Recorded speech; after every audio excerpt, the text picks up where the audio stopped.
How important is your mindset while you're preparing for the GMAT?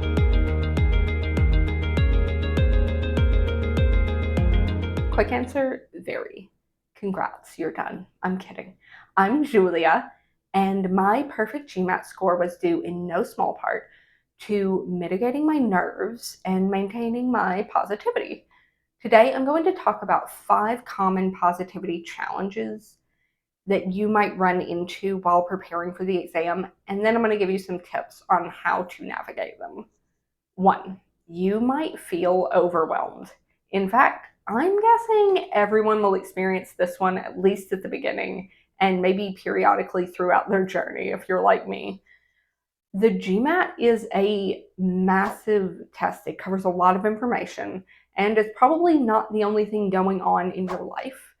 The best way I've found to deal with this is to view it through the lens of several small steps instead of a large mountain of info.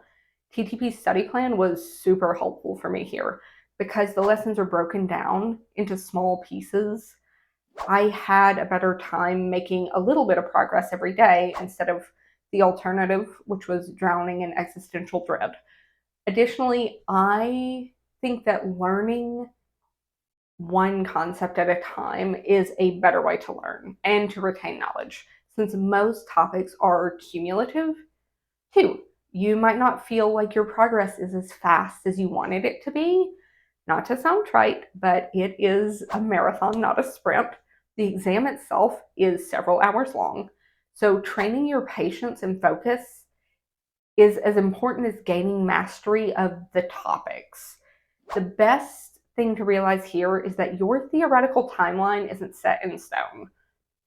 I had to reevaluate my timeline on a few separate occasions as I became more or less busy or as other important things in my life came up.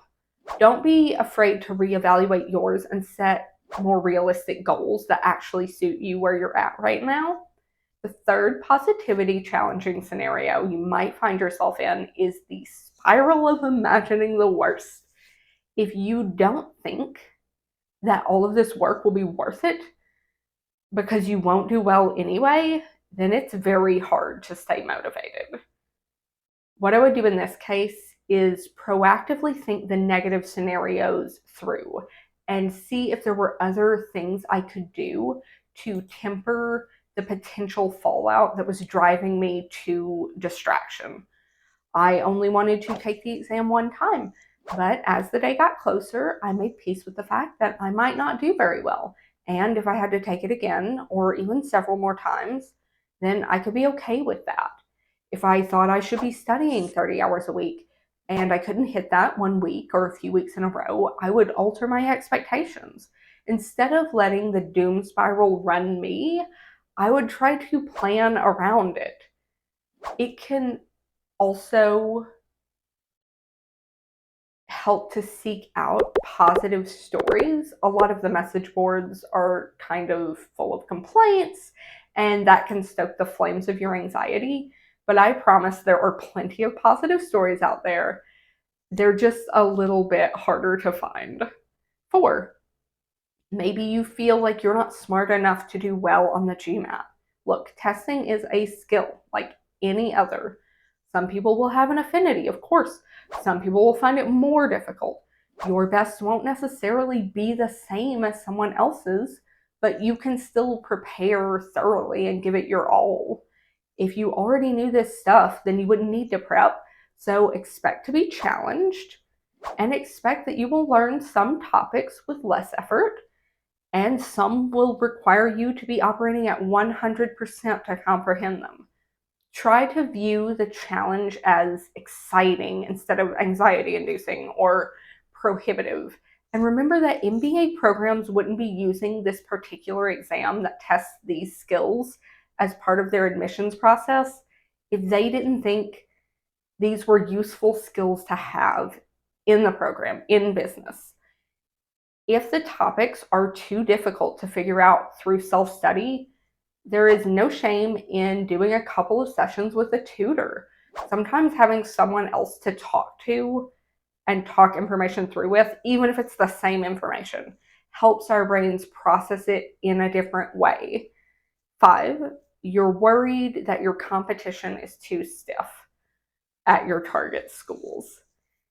To hear the message boards tell it, you'd think there was 3, 5, 7 business schools in the world worth attending. I think that's a little bit reductive.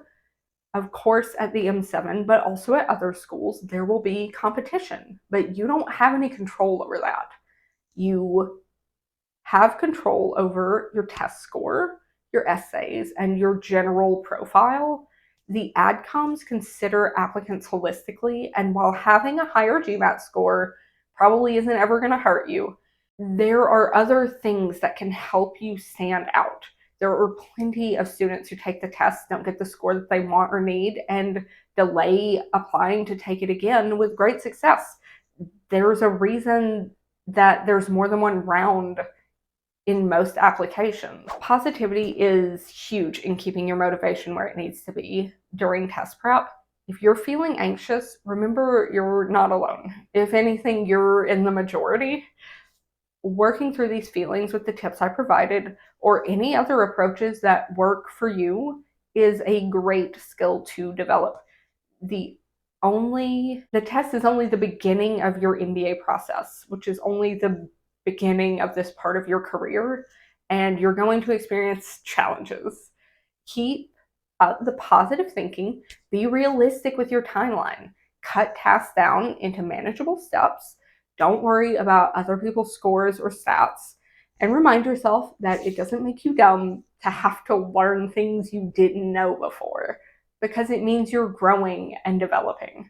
Best of luck, and I will see you all next time.